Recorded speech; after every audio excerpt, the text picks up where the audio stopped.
ખૂબ જ પૌરાણિક ગુફામાં અમે આવી ગયા છે અને થાકી ગયા પણ છે.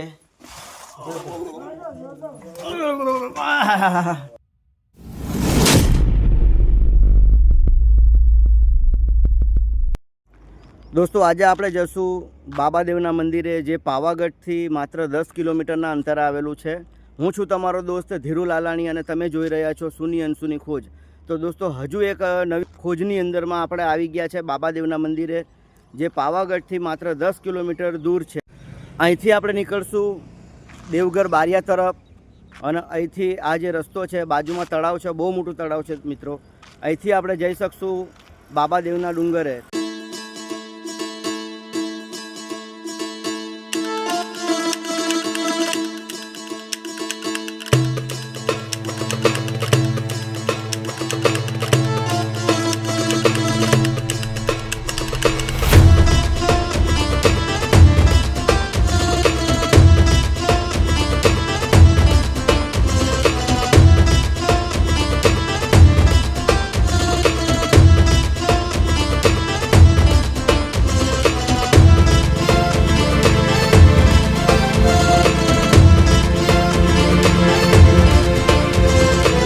દોસ્તો, આવી છે કંઈક બજાર અહીંની અને આપણે આવી ગયા છે બાબાદેવનું જૂનું મંદિર અને અહીંયા રોડ પરનું મંદિર.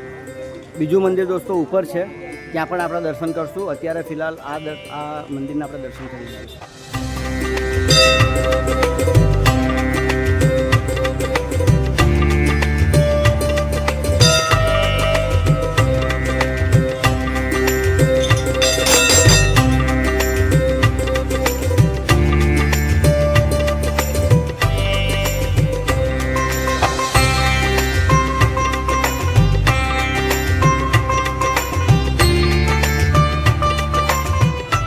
આપણે આવી ગયા છે બાબાદેવના ડુંગરે. બાબાદેવનો ડુંગર પાવાગઢથી માત્ર 10 કિલોમીટરના અંતરે આવેલો છે. અહીંયા પણ બહુ સરસ જગ્યા છે. પાવાગઢ આવો તો એક વખત આ બાબાદેવના ડુંગરે ચોક્કસથી આવજો.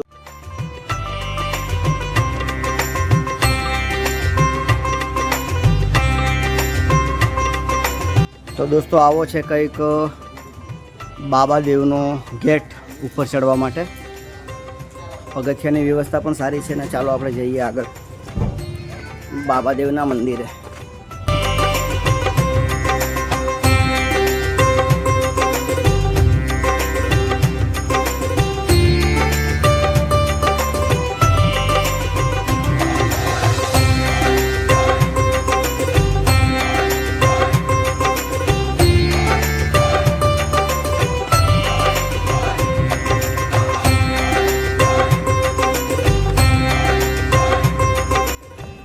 દોસ્તો, આવો કંઈક નજારો છે નીચેનો.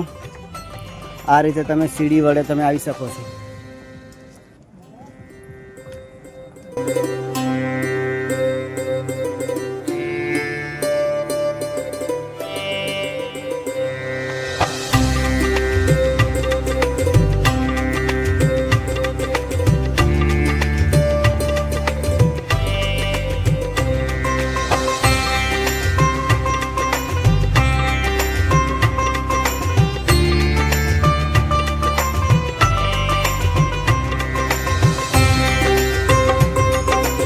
વ્યૂ જોઈ શકો છો.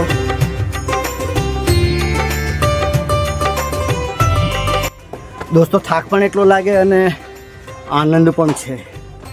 એટલે આનંદની પાસે થાક કંઈ નથી. મોજ તો કરવી પડે ને ભાઈ. તમે પણ આવો મોજ કરવા.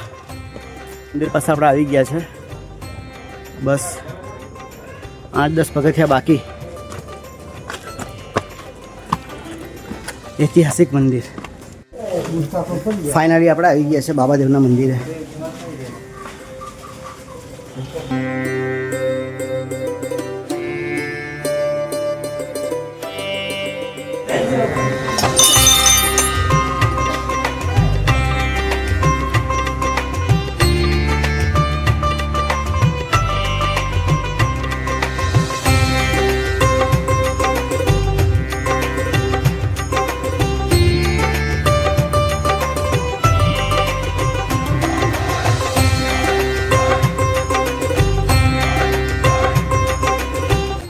દોસ્તો બાબાદેવની એક્ઝેક્ટ બાજુમાં માં મહાકાળીનું મંદિર પણ છે અહીંયા.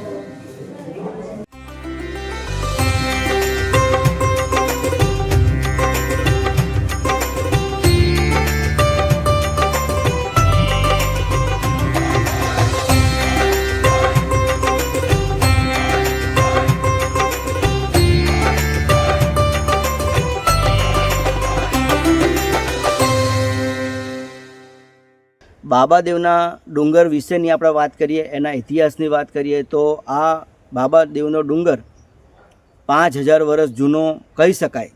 મહાભારત કાળના સમયની અંદરમાં જ્યારે 5 પાંડવોને વનવાસ આપવામાં આવ્યું હતું, 14 વર્ષનું વનવાસ આપવામાં આવ્યું હતું, એ સમય દરમિયાન 5 પાંડવો અહીંયા રહ્યા હતા.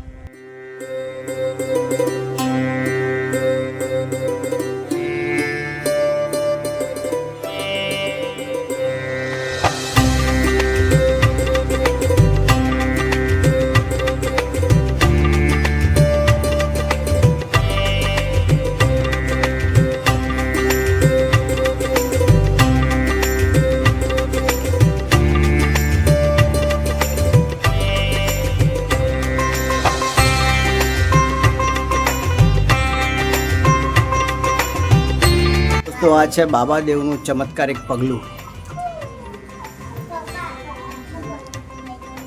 તમે જોઈ શકો છો વિશાળ પથ્થર, એની બાજુમાં બાબાદેવનું મંદિર.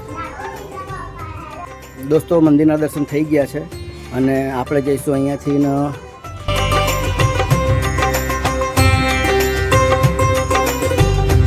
બાબાદેવની પુરાની ગુફા.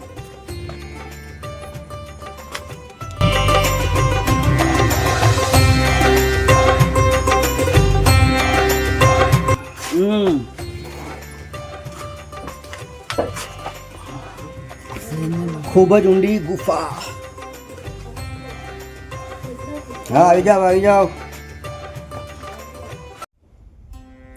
દોસ્તો આ પથ્થર એક ઉપર એક ટીંગાઈ ગયા છે અને અમે અત્યારે છે ગુફામાં.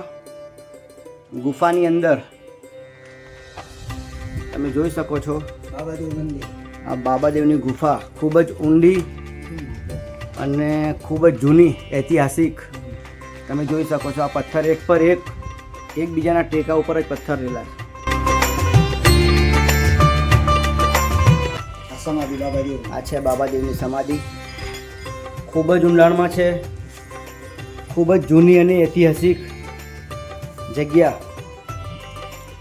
આ દર્શનાર્થી પણ અહીંયા છે અમારી સાથે જ બધા. બોલો બાબાદેવની. કેટલા દૂરથી આવ્યા તમે? આ દાહોદથી આગળ. અચ્છા, માનતા લઈને આવ્યા હતા કે ખાલી એમ જ? અચ્છા અચ્છા, માનતા લઈને આવ્યા હતા એમ. બાધા છે. કઈ દાદાએ તમારી ઈચ્છા પૂરી કરી એમાં? બાબાદેવે શું તમારા? અમારા કાકાએ લીધી હતી. એવું છે. તો શું કામ કર્યું બાપાએ તમારું? એમનું કંઈક રસ્તો અટકાયેલો હતો તે ચાલુ થઈ ગયો. કામ ધંધાનો હા, કામ પોતે કામ ભાઈ છે. કામ નહીં શાંતિલું નહીં. ના કામ ધંધામાં કોઈ કંઈ પૈસા માંગે એવો મુકરદો મોટો કુટરાજ હતો. બરોબર. તે અત્યારે કામ ધમ ધીકાર ચાલે છે. અચ્છા, એટલે બાબાદેવની દયાથી થઈ ગયું. દયાથી. ચાલો, સરસ સરસ. દોસ્તો, આવા પણ ઘણા બધા શ્રદ્ધાળુઓ અહીં આવતા જ હોય અને આ બાબાદેવ દરેકની ઈચ્છા પૂરી કરે. તો દોસ્તો, એકવાર બાબાદેવના મંદિરે ચોક્કસથી આવો. પાવાગઢથી માત્ર ખાલી 10 કિલોમીટર દૂર છે અને આ લોકો 200 થી 300 કિલોમીટર દૂરથી અહીંયા આવ્યા. બરોબર ને? તો આપણે પાવાગઢ આવીએ તો 100% અહીંયા આવવાનું વિઝિટ કરજો. તો આવી અલૌકિક અને પૌરાણિક જગ્યાના તમને દર્શન થશે અને એક મજા આવશે. અને એક કેવી ઠંડક કેવી લાગે અહીં? બહુ ઠંડક લાગે. હવાની જરૂર નથી. ના એસીની જરૂર નહીં, પંખાની જરૂર. આજે ભાઈ એમ જ મૂકેલા છે. મસ્ત હવા, જોરદાર ઠંડક જ એટલી બધી. આ બધા પથ્થરની તમે જુઓ ઉપર, એક પર એક પથ્થર ટીંગાઈને તમે જોઈ શકો છો કઈ રીતનું આનું. હવે આ કોને બનાવ્યું હશે એ તો ભગવાન જ જાણે અને બાબાદેવ જાણે.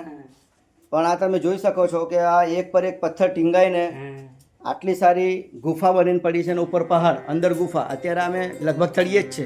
વચ્ચેના ભાગમાં જોયેલા ચારે કોર પથ્થર અને વચ્ચેનો એટલે બસ બરોબર વચ્ચેના ભાગમાં બાબાદેવના દર્શન થઈ ગયા છે ને હવે જઈએ આપણે ઉપર.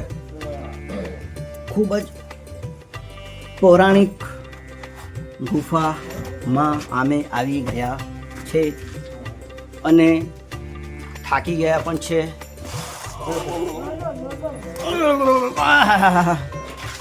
મોજ મોજ મોજ મોજ. એ આવજો બધા.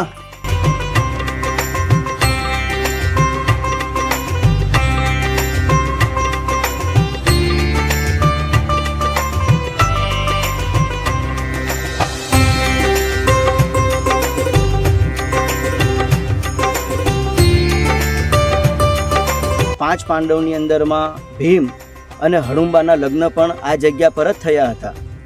અહીંયા ભીમ અને હડુંબાના લગ્ન તો થયા જ હતા, સાથે ગટુરગચના જન્મ પણ અહીંયા જ થયો હતો એવું મને માહિતી મળી છે અહીંના પૂજારી દ્વારા. તો અહીંયા ચોક્કસથી એક વખત આવો. અને બીજી વાત કે બાબાદેવનું નામ કઈ રીતે થયું એ પણ આપણે ઇતિહાસ જાણશું આગળના વિડીયોમાં. તો દોસ્તો, બન્યા રહો મારી સાથે આગળ. ચાલો દોસ્તો, હવે નીચે જઈએ આપણે. બાબાદેવના દર્શન થઈ ગયા, હવે જઈએ નીચે. અમૃતભાઈ પણ થાકી ગયા છે.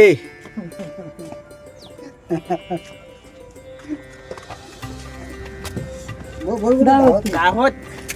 જય બાબાદેવ. જય બાબાદેવ. દોસ્તો, આ મને એક અલગ વનસ્પતિ જેવું લાગ્યું. જો લોને કોઈને ખબર હોય તો કહેજો કે આને શું કહેવાય. આ બાબાદેવના ડુંગર ઉપર હતું. જોઈ લો હજુ એક વખત નજીકથી. કોઈને ખબર હોય તો કમેન્ટમાં લખજો શું કહેવાય આને. આપણે ફાઇનલી નીચે આવી ગયા છે. આપણી આ ચેનલને લાઈક કરજો, સબસ્ક્રાઈબ કરજો અને આ વિડીયોને જરૂરથી જરૂર આપણા ફ્રેન્ડ સર્કલમાં શેર કરજો, જેથી બાબાદેવની તમામ માહિતી તમને મળી જાય અને આપણા ફ્રેન્ડ સર્કલને મળી જાય. તો દોસ્તો, આવો ને આવો મને સપોર્ટ કરતા રહેજો. જય બાબાદેવ.